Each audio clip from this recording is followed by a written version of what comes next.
Nagsisimula ang kabanata sa pag-alis ni Tilly, na natiling nakaupo si Roland sa kanyang mesa, malalim na iniisip ang huling mga sinabi niya. Lumapit si Nightingale, napansin ang matagal na pananahimik ni Roland. Ano kaya ang ibig sabihin ni Tilly? Biglang tanong ni Roland. Nagkibit balikat si Nightingale. Siguro, mas nakikita kanyang kakampi kaysa kapamilya. Hindi na nagpaligoy-ligoy pa si Roland sa mga haka-haka. Matapos makasama ng kalahating taglamig, tunay na naunawaan niya ang pagkatao ng prinsesa. Maaaring gusto niyang ang tunay na ikaapat na prinsipe ay hindi na bumalik. O kaya naman, nagkaroon ng kabaligtaran na epekto ang pagsisikap ni Roland na maging malapit sa kanya. Walang pakialam na napansin ni Nightingale, hindi ka naman niya tunay na kapatid. Ramdam niya ang pagsisinungaling ni Roland kahit hindi niya gamitin ang kakayahan niya.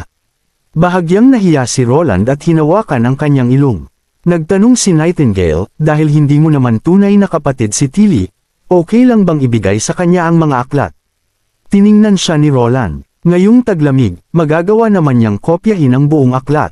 Tiwala si Roland na pamilyar na si Tilly sa nilalaman nito. Gayunpaman, formal siyang humiling, na nagpapakita ng kanyang mga intensyon. Sandaling tumigil si Roland, at saka ipinagpatuloy, bukod dito, ang Slandering Island ay binubuo ng mangkukulam. Kahit mag-evolve silang lahat, ang lakas nila ay mula pa rin sa mga mangkukulam. Pero si Roland ay iba. Ang kaalamang ito ay maaaring magbigay ng kapangyarihan hindi lamang sa mga mangkukulam, kundi pati na rin sa mga mamamayan. Ang lakas ni Roland ay nakasalalay sa kapangyarihan ng lahat ng tao. Habang umuulan ng nyebe, pumasok si Lucia sa bakuran ng hilagang burol. Isinara niya ang pintuang kahoy sa likuran niya. Si Anna, na nakatayo sa harap ng isang workbench, ay tumingin, na nag-anyayang lumapit si Lucia para magpainit sa kanyang tabi. Tumakbo si Lucia palapit, at hindi nagtagal ay napalibutan siya ng mainit na berdeng apoy.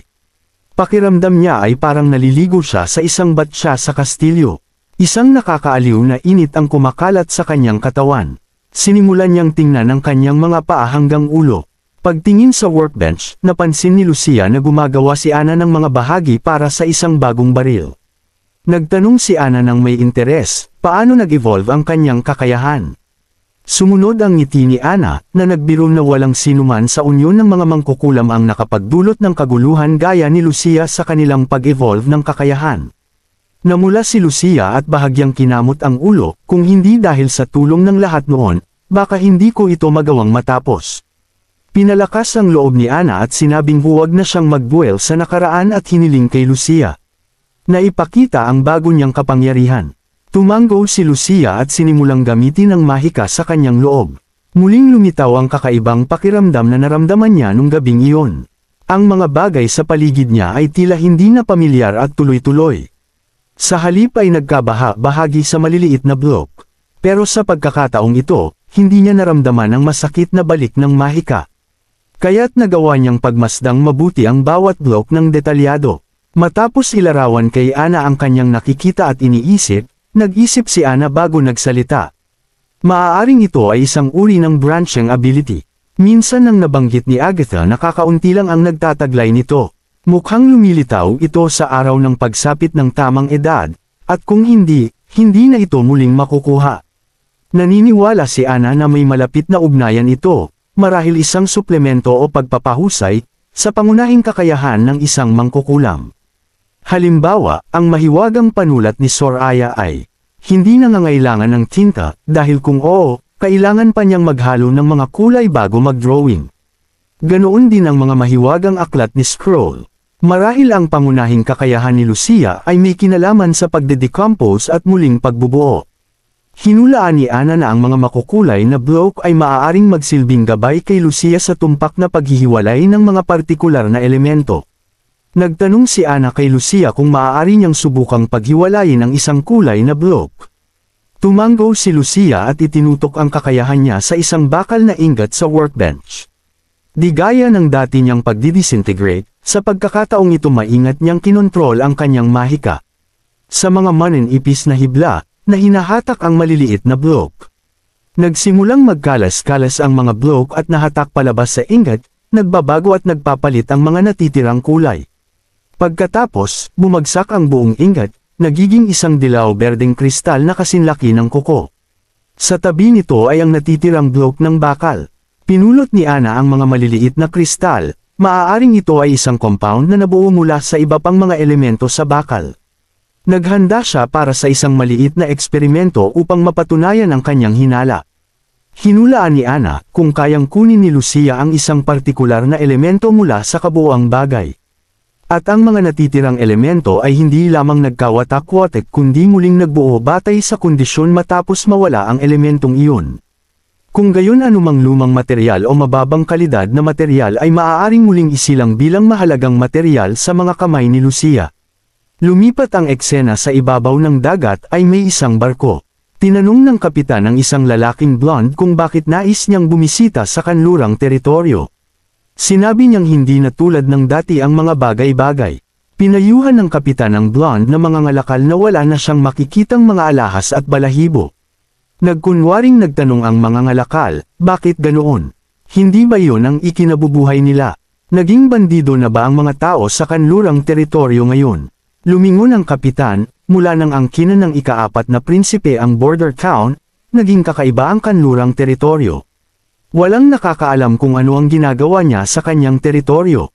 Pero ang mga mangangalakal ay tuwang-tuwa, maging butil, tela, o iba pang kalakal, lahat ay nauubos sa border town. Nagpakita ng hindi matiyak na ekspresyon si Otto, sinabing sana ay hindi siya umuwi ng walang dala. Sa totoo lang, hindi niya alintana kung wala siyang may uuwi. Ang tanging layunin niya sa paglalakbay na ito ay ang makilala ang Panginoon ng border town. Dahil sa titulong rebelde ni Roland Wimbledon bilang hari, hindi siya makakalapit ng hayagan bilang isang sugo. Kaya't nagkunwari siyang isang mangangalakal at nagtungo sa border town. Ang labis na nakakapagtaka kay Otto ay kung paano nagawang palakasin ni Roland ang kanyang kapangyarihan sa kanlurang teritoryo at magbigay ng malaking banta sa bagong hari.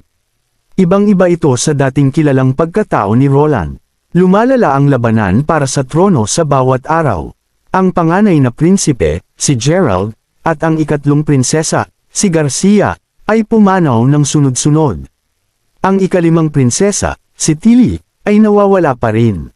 Ang mga lungsod sa timog at silangan ay winasak sa walang tigil na digmaan, habang ang kanlurang teritoryo lamang ang nanatiling hindi nagalaw. Tanging sa pagdating sa border town lamang maaaring malaman ni Otto ang dahilan ng mga pangyayaring ito. Sa pagdating sa pantalan, huminga ng malalim si Otto ng sariwang hangin at lumabas sa kanyang cabin. Sa paglapag niya sa daungan, nabigla siya sa tanawing nasa harapan niya. Hindi siya makapaniwala na ang isang border town ay kayang magbigay ng ganitong impresyon. Kahit ang pantalan ng kabisera ng Grey Castle ay wala sa kalahati ang laki sa pantalan dito. Ngunit ang mas higit na ikinagulat niya ay ang mga barkong nakadaong sa tabi ng pier. Isang hanay ng malalapad na barkong gawa sa kulay abong bato ang nakatayo sa harapan niya. Sumakay si Otto sa karwahe, at nang dumaan sila sa unang checkpoint. Hindi makapaniwala si Otto na walang humingi sa kanila ng anumang buwis. Tumawa ang kapitan, ipinaalam sa kanya na iyon ay mga pulis ng bayan. Hindi mga bandido o magnanakaw sa bundok. Nang makita niya ang makinis, matitibay na kalsada sa ilalim ng kanyang mga paa. Mga hanay ng maayos na mga bahay, at ang masiglang pamayanan, si Otto, bilang isang maharlika, ay sanay na sa magagandang istruktura sa kanilang lugar. Ngunit sa kanyang kaharian, sa labas ng lungsod, karaniwan na ang mga sira-sirang bahay, maputik na mga daan, at mga kanal na punong-puno ng basura. Ngunit dito, wala siyang makita kahit isang bahay na mukhang luma o laspag. Nang umalis ang kapitan at ang kanyang grupo upang magbaba ng kargamento, nagpasya si Otto na maglibot ng mag-isa. Nakakita siya ng mga produktong hindi pa niya nakikita noon. Pagkatapos, paglingon niya, may nakita siyang dalawang babaeng naglalakad na papalapit. Nang makita ang babaeng blonde, naramdaman ni Otto ang init sa kanyang dugo dahil kilala niya ito. Sumigaw siya ng pangalan, Andrea. Napatingin sina Ash at Andrea, at nang makita siya, bumakas ang pagkilala sa mga mata ni Andrea. Sa isang kalapit na tavern, naupo sila sa isang mesa. Hanggang ngayon, mabilis pa rin ang tibok ng puso ni Otto.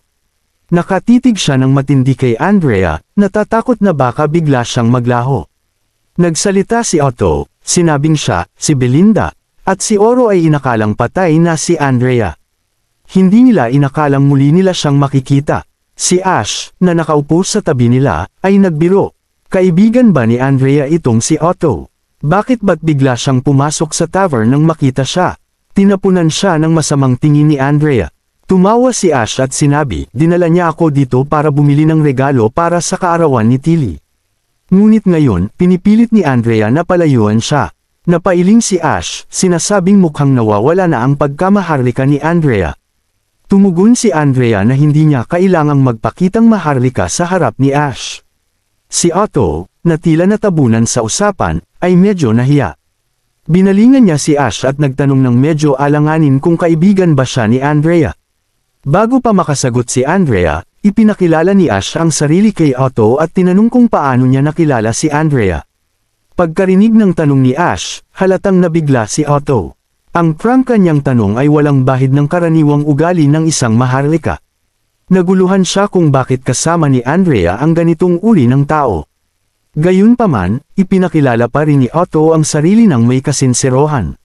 Siya si Otto mula sa kaharian ng Dawn, at matagal na niyang kilala si Andrea mula pagkabata. Lumaki silang magkasama, kasama ang nakababatang kapatid ni Otto at si Oro. Hindi pinalampas ni Ash ang pagkakataon at nagtanong, bakit niya sinabi na patay na si Andrea. Bago pa makasagot si Otto, sumingit si Andrea, na ayaw nang muling balikan ang masakit na alaala. Sinabi lang niya na ang panganay na anak ng pamilyang Queen na kilala ng lahat ay patay na. Gayunpaman, naramdaman ni Otto ang pangangailangan na linawin ang nangyari. Kailangan niyang maintindihan ang nangyari. Sa kaharian ng Dawn bukod sa pamilya ng hari, ang pinakamataas na maharlikang pamilya ay ang Tok'ate, Queen, at Loxi. Ang mga pinuno ng mga pamilyang ito ay hindi lamang malalapit na kaibigan ng hari kundi mga makapangyarihang ministro rin.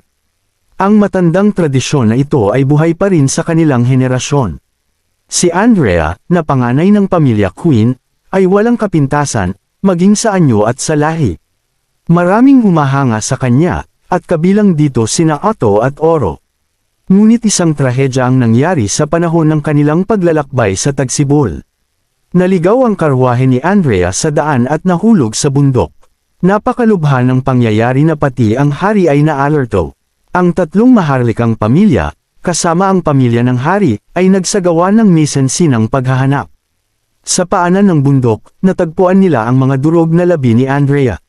Lahat ay nagluksa ng mahabang panahon. Sa sariling isipan ni Otto, mayroon siyang damdamin para kay Andrea ngunit hindi niya ito nagawang ipahayag. Akala niya ay hindi na niya makakamit ang pagkakataon. Ngunit sa hindi pamilyar na lugar na ito, muling nagtagpo ang kanilang landas. Matapos ang saglit, mahinang nagbuntong hininga si Andrea at isiniwalat na ang aksidente sa karwahe 5 taon na ang nakalipas ay hindi aksidente. Ito ay pinlano ng pamilya Queen nang malaman ng kanyang ama na isa siyang mangkukulam. Nabigla si Otto sa pagsisiwalat tungkol sa pagiging mangkukulam. Si Andrea, hindi alintana ang mga reaksyon ni Ash sa kanyang tabi, ay nagpatuloy sa kwento. Nang malaman ng kanyang ama ang tungkol sa kanyang pagkatao, agad niyang pinlano ang aksidente. Hindi siya ang sakay ng karwahe na iyon, kundi ang kanyang kasintahang lalaki at kanyang alalay na nagbuwis ng buhay. Kalaunan, siya ay ipinatapon mula sa kaharian ng Dawn ng kanyang ama at ipinadala sa isang maliit na bayan sa hilaga ng kastilyo ng Grey Castle. Sandaling nanatiling tahimik si Otto, sinusuri ang impormasyong kanyang natanggap. Sa kanyang isipan, maaaring ang pagbabalak ng aksidente ay isang pagtatangkang protektahan si Andrea. Pagkatapos ng isang saglit na pag-aalinlangan, kanyang ipinahayag ang kanyang iniisip ngunit agad na naputol ng malamig na tawa ni Andrea. Ayon kay Andrea, kahit malaman ng mga tao na isa siyang mangkukulam, ano ang magagawa ng simbahan sa kanila? Kung tumanggi ang kanyang ama na ibigay siya, may lakas loob ba ang simbahan na sumugod sa kaharian kasama ang Judgment Army para arestuhin siya? Ang kanyang ama ang punong ministro at may kontrol sa mga bantay ng lungsod. Naalala niya si Nana na anak ng isang baron lamang, ngunit sumugod dito sa kastilyo ng Panginoon, hinarap si Lord Roland para sa kanyang anak na babae. Ngunit siya, itinapon siya ng kanyang sariling ama. Hindi niya ito nakikita bilang proteksyon. Sa isang saglit, hindi makapagsalita si Otto. Tumayo si Andrea, sinabing natutuwa siyang makita ang isang dating kaibigan, ngunit umaasa siyang makakalimutan na siya ni Otto. Sabi niya na ang anak ng pamilya Queen ay pumanaw 5 taon na ang nakalipas. Habang papalayo si Andrea, sa wakas ay nagsalita si Otto, sinabing si Oro ay bumibisita sa kanyang puntod taon-taon, hindi siya malimutan. Bago tuluyang umalis, mahina niyang sinabi na balang araw, makakalimot din siya. Habang pinapanood ang kanilang paglisan, umupo si Otto. Kinasusuklaman niya ang kanyang sariling kahinaan. Sa pagkakataong iyon, binanggit pa niya si Oro sa halip na ipagtapat ang tunay niyang nararamdaman. Hindi rin niya makalimutan si Andrea. Sa opisina ni Roland, nalaman ni Roland mula kay Anna na malapit na ang ika-20 kaarawan ni Tilly. Habang iniisip ni Anna kung anong regalo ang ibibigay kay Tilly, ngayon lamang naalala ni Roland ang kaarawan ni Tilly. Ang orihinal na ika-4 na prinsipe, hindi niya pinahalagahan si Tilly. Dati, noong buhay pa ang dating hari, ang mga engranding pagdiriwang ng kaarawan ay taunang isinasagawa para kay Tilly, isang pribilehiyo na kahit si Timothy, na paborito, ay hindi natamasa. Naalala ni Roland na noong seremonya ng pagdadalaga ni Tilly, dumating ang 4 na magigiting na general mula sa hangganan at nagpadala pa ng mga pagbati ang 3 pangunahing kaharian. Selos sina Timothy at Garcia noong mga panahong iyon at nagplano sila ng hindi magandang bagay. Nilapitan nila si Roland upang gawan ng masama si Tilly. Mula nang mahigpit na ituro ni Tilly ang isang leksyon sa ika-4 na prinsipe 8 taon na ang nakalilipas, naging matatakutin ito para sumali. Hindi siya sigurado kung ano ang ginawa ni Timothy noon, ngunit ang resulta ay ang pagkalason at pagkamatay ng isang oso, isang regalo mula sa kaharian ng Wolfheart. Ito ang paboritong regalo ni Tilly. Ano paman, iyon ay isang masamang alaala para kay Tilly. Pagkatapos ng pagbabalik tanaw, nag-isip si Roland ng ideya para sa regalo. Kumuha siya ng papel at sinimulang i-drawing ang kanyang reg-along balak.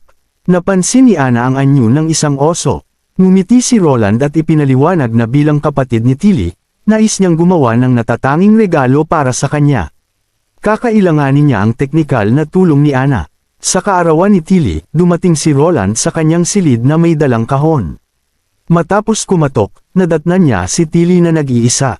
Nagulat si Tilly nang makita si Roland.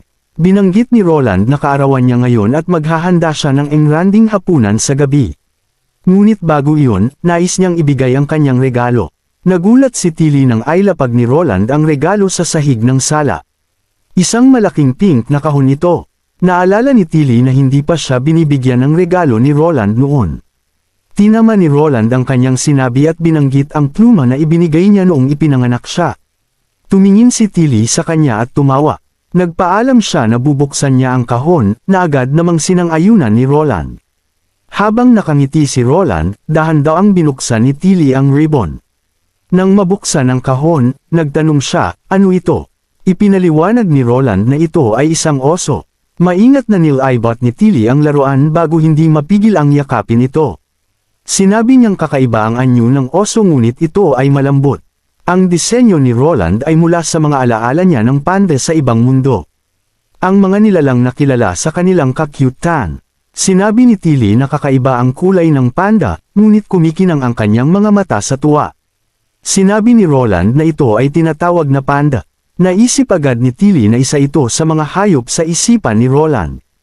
Tumanggo si Roland at sinabi kay Tilly na hilahin ang isang bagay sa leeg ng panda. Nang gawin ito ni Tilly, biglang gumalaw ang panda.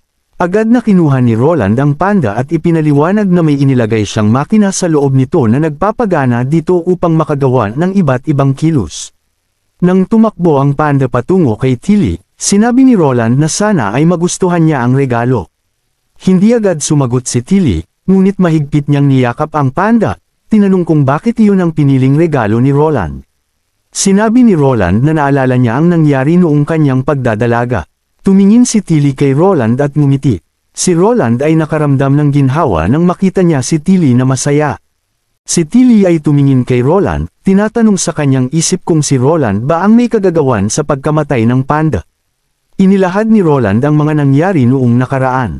Bagaman sina Timothy at Garcia ang pangunahing may kasalanan, naramdaman niya ang kanyang bahagi. Kung nagbigay sana siya ng babala sa kanyang ama, maaaring hindi nangyari ang lahat ng iyon.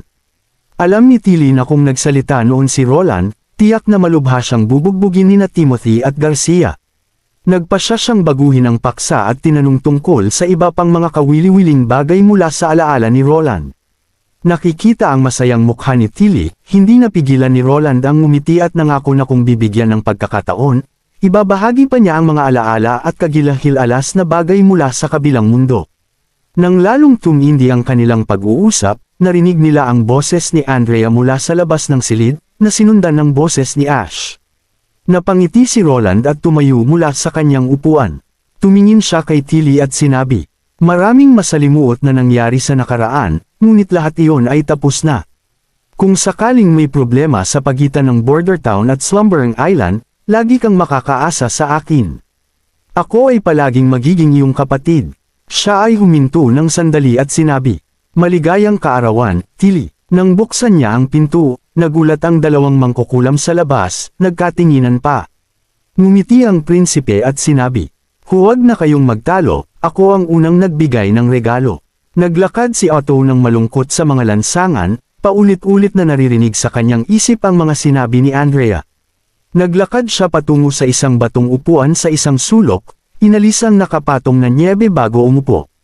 Bagaman hindi niya makalimutan si Andrea, hindi rin niya nakaligtaan ang dahilan ng kanyang pagbisita. Bukod sa kampo militar, napuntahan na niya ang bawat sulok ng bayan at nakilala ang lugar ng husto. Ayon sa mga tao sa bayan, ito ay dating isang dukhang lupa, at ang lahat ng pagbabagong ito ay dahil kay Roland. Hindi lang niya pinamunuan ang mga tao na labanan ng mga nakakakilabot na halimaw, kundi nag-imbento rin siya ng iba't ibang kamanghamanghang mga makina at kasangkapan upang mapabuti ang kanilang mga buhay. Isinulat ni Otto ang lahat ng nakita niya, pati na rin ang mga makinang iyon.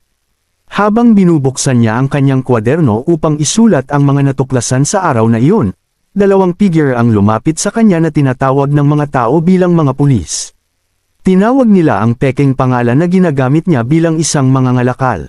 Nang tanungin ni Otto kung ano ang kanilang pakay, nagulat siya sa kanilang sagot.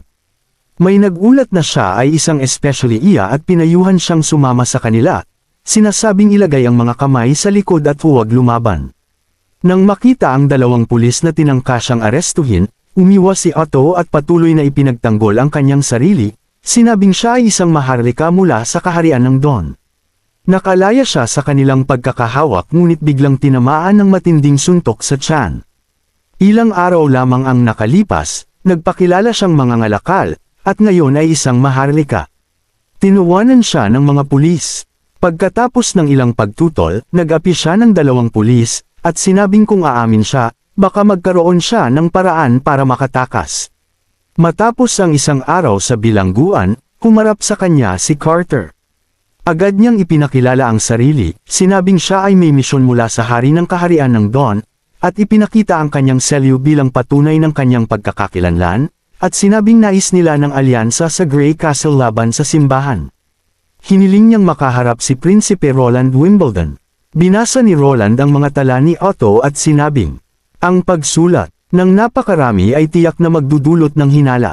Sinabi niya kay Otto na huwag masyadong dibdibin ang magaspang na pag-aresto, sapagkat dati ay may mga taong may masamang intensyon na lumaban sa pag-aresto at nasugatan pa ang dalawang opisyal gamit ang mga punyal. Nagbigay din ng puna si Otto na ang patakaran na iyon ay maaaring magbigay ng maling akusasyon sa mga inosenteng dayuhan, dahil hindi naman lahat ay may dalang dokumento upang patunayan ang kanilang pagkakakilanlan. Tiningnan ni Roland si Nightingale sa likod ng ulap at sinigurado kay Otto na mayroon silang mga paraan upang tiyakin ang inosenteng mga tao. Sinabi ni Roland marahil sa walang katapusang taglamig na ito, nagiging ninipin si Timothy. Bawat buwan, tila nagpapadala siya ng mga tao upang magpasimula ng gulo. Hindi itinago ni Roland ang kanyang galit sa bagong hari. Napagtanto ni Otto na ang pagkakaiba ng dalawang panig ay hindi na maaaring pag-ayusin. Tinanong ni Otto si Roland kung totoo ba ang mga usap-usapan, na tunay bang balak ni Roland na pabagsakin si Timothy. Diretsahang tumugon si Roland, sinabing hindi karapat-dapat si Timothy sa trono. Sa kanyang paghahangad ng kapangyarihan, pinatay niya ang kanilang ama, isinisi ang kasalanan sa panganay na kapatid, at pinalayas ang kanilang kapatid na babae mula sa Grey Castle. Ang buong timog ay nawasak dahil sa digmaan, at ang mga tao'y nawalan ng tahanan, lahat ng ito ay bunga ng mga pagkakamali ni Timothy. Tanging sa pagbagsak niya sa trono maibabalik ang kasaganaan sa Grey Castle. Nagulat si Otto. Walang mga katangiang taglay si Timothy na ipinapakita ni Roland, at iba ang kanilang aura. Dahan-daang tumayo si Otto at nagbigay ng formal na paggalang. Bilang isang kaibigang bansa, nais ng kaharian ng Dawn na mabilis na manumbalik ang kaayusan sa Grey Castle. Dala niya ang kasunduan mula sa hari ng Dawn. Tinanong ni Roland kung nasaan ito. Ipinaliwanag ni Otto na upang maiwasan ang anumang pagtagas, hindi niya dinala ang nakasulat na kasunduan. Ngunit binigyan siya ng hari ng kapangyarihan upang formalisahin ang kasunduan. Ibinahagi niya ang mga kondisyon ng depensang ibinigay ng hari ng Dawn, na magiging mabisang pananggalaban sa paglusob ng simbahan, na makakaiwas sa kapalaran na sinapit gaya sa Eternal Winter at Wolfheart. Nagulat si Otto sa naging sagot ni Roland. Iyon na ba iyon? Ano ang ibig sabihin ni Roland na iyon na iyon? Naisip ni Otto na hindi naintindihan ang kanyang pagpapaliwanag kaya inisip niya na ipaliwanag muli. Ngunit pinutol ni Roland ang kanyang paliwanag habang sinasabi na hindi gagana ang planong iyon. Ang determinasyon ng simbahan na sakupin ang 4 na dakilang kaharian ay mas malakas kaysa sa inisip ni na Otto o ng hari ng Dawn. Malinaw na hindi nila alam ang mga sikreto ng simbahan. Ibabahagi ni Roland ang impormasyong ito kay Otto upang may parating sa kanilang hari. Tiningnan ni Otto ang mga dokumento sa kanyang kamay, mga mandirigmang transcendent, mga pure ones, mga demonyo. Ang mga salitang ito ay nagpawis ng malamig kay Otto, napagtanto niyang ang layunin ng simbahan sa pagsakop sa 4 na kaharian ay para maghanda sa paparating na wakas ng mundo. Ang impormasyong ito ay labis na nakakagulat. Nauutal, sinabi ni Otto na hindi niya kayang magdesisyon mag-isa, kailangan niyang magulat agad sa kanilang hari. Kalma namang tumugon si Prinsipe Roland, ang bagay na ito ay may kinalaman sa buhay at kamatayan ng kanilang mga bayan. Kinakailangan ng pag-iingat, ngunit wala silang gaanong oras. Nakatayo si Andrea sa itaas ng kastilyo, nakatanaw sa timog patungo sa direksyon ng dumadaloy na tubig sa ilog. Habang nararamdaman ang humahagupit na malamig na hangin, tinanong siya ni Shabby kung nais ba niyang magpaalam ng personal. Umiling si Andrea, sinabing pareho lang ito kahit dito o doon siya magpaalam. Naalala niya ang sinabi ni Prinsipe Roland sa kanya, na binanggit ni Otto si Andrea bago umalis, same time na humihiling kay Roland na alagaan siya ng mabuti. Habang pinapanood si Shabby na nakakunot mula sa lamig, sinabi ni Andrea na bumalik na ito sa loob. Umiling si Shabby, sinabing kung sakaling magkasakit siya, maaari siyang magpa-treat kay Lily at maglaro ng baraha. Mukhang makatwiran ito, kaya binigyan siya ni Andrea ng thumbs up, at pagkatapos ay tumingin siya sa pantalan. Nagsimula nang umalis ang barko, at naisip ni Andrea na gagaling ang lahat ng sugat sa paglipas ng panahon. Ang paglimot ay maaaring maging pinakamainam na kalalabasan para sa lahat. Alam niya ang nararamdaman ni Otto. Ngunit bilang bahagi ng mga pinakabantog na pamilyang Maharlika, dapat silang magpakasal sa mas angkop na mga kababaihan at hindi mag-aksaya ng oras sa isang mangkukulam. Ang paglayo ang pinakamahusay na pagpipilian. Ang ganitong relasyon ay tiyak na walang patutunguhan, at ayaw niyang bumalik sa lupaing tinalikuran siya. Colum, kaibigan ko, naisip ni Andrea. Pumasok si Roland sa pagawaan at itinulak ang pintuang kahoy. Agad siyang napansin ni Ana at Lucia. Agad na pinainit ni Ana si Roland, na tumanggo ng may ngiti. Lumapit siya kay Ana at tinanong kung ano ang kanyang ginagawa. Seryosong itinuro ni Ana ang mga bakal na bar aisle sa mesa, na sinasabing gumagawa siya ng mga bagong baril at mga kandado. Nagbigay ng ilang mungkahi si Ana para mapabuti pa ito, at hindi makatiis si Roland na tapikin ang ulo niya, ngunit bigla siyang umiwas. Hindi alintana ni Roland ang pagtatanong ni Ana sa mga disenyo ng baril. Sa katunayan, ang mga plano ng baril ay hinango lamang niya batay sa kanyang mga alaala, kaya maaaring may espasyo para sa pagkakamali at pagpapabuti.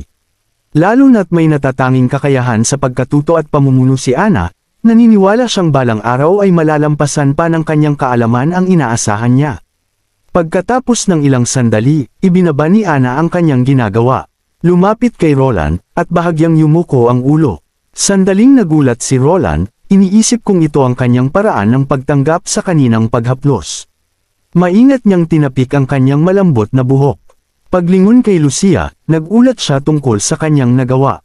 Nagbigay ang minahan ng napakaraming uri ng mga mineral, at matyaga niyang pinaghiwa-hiwalay ang mga elemento. Kailangan pa niya ng mas maraming oras para maitala ang mga ito. Tumango si Roland bilang pag-aproba. Pagkatapos ay tinanong niya tungkol sa mga sample mula sa ika-12 pagsubok. Mabilis na ipinakita ni Lucia ang sample. Habang pinag-aaralan ang elemento, nakaramdam si Roland ng pamilyar na pakiramdam. Hiningi niya kay Anna na ay proseso ang ore sa manipis na metal na kawad. Iniisip na maaaring tungsten ito. Ang tungsten ay isang napakatigas na metal na may napakataas na level ng natutunaw na temperatura. Sa maraming aplikasyon, karaniwang ginagamit ito bilang tungsten wire, lalo na sa mga ilaw na bombilya. Inutusan ni Roland si Anna na gawing napakanipis na metal wire ang material. Ilipat ito sa isang spiral na hugis, at ikabit sa isang salamin na frame. Ang frame na ito ay isinara sa loob ng isang glass bulb. At dito natapos ang pangunahing bahagi ng electric lamp. Ngunit upang maglabas ito ng matatag na liwanag, kailangan ng dalawang mahahalagang hakbang. Ang mga ito rin ang pinaka-challenging na bahagi sa paggawa ng isang bombilya. Una, kailangan ang bombilya ay eviscerated. At ikalawa, kailangan itong selyuhan upang masiguradong hindi papasok ang hangin sa loob. Dalawang mangkukulam ang may kakayahang gawin ang mga hakbang na ito. Unang lumapit si Roland kay Agatha. Ginamit ang kanyang kakayahan upang punuin ang bombilya ng purong nitrogen bilang isang perpektong inert gas. Pagkatapos, si Soraya ang siyang nagselyo nito. Sa wakas, matagumpay na nabuo ang isang pangunahing incandescent lamp. Kinagabihan, tinipon ni Roland ang lahat ng miyembro ng town hall sa harap ng kastilyo. Inatasan ang kanyang mga gwardya na patayin ang mga sulo sa bakuran. Lahat ay nakapaligid sa kanya, nagtatanong kung ano ang kanyang balak. Matapos lumino ang kanyang lalamunan, nakuha ni Roland ang atensyon ng lahat. Sa kalagitnaan ng isang malamig na gabi ng taglamig, habang ang buong bakuran ay napakadilim. Binuksan ni Roland ang switch. Sa isang iglap, ang sentro ng bakuran ay nagniningning sa isang mainit na dilaw na liwanag. Sa sandaling iyon, hindi na kailangan ng mga salita. Ang mga dimatinag na titig ng lahat at ang tahimik na atmosfera ang nagsabi ng lahat. Nadala ni Roland ang kuryente sa mundong ito. Inanunsyo ni Roland, simula ngayon, bawat tahanan sa border town ay pagpapalain ng ganitong uri ng liwanag.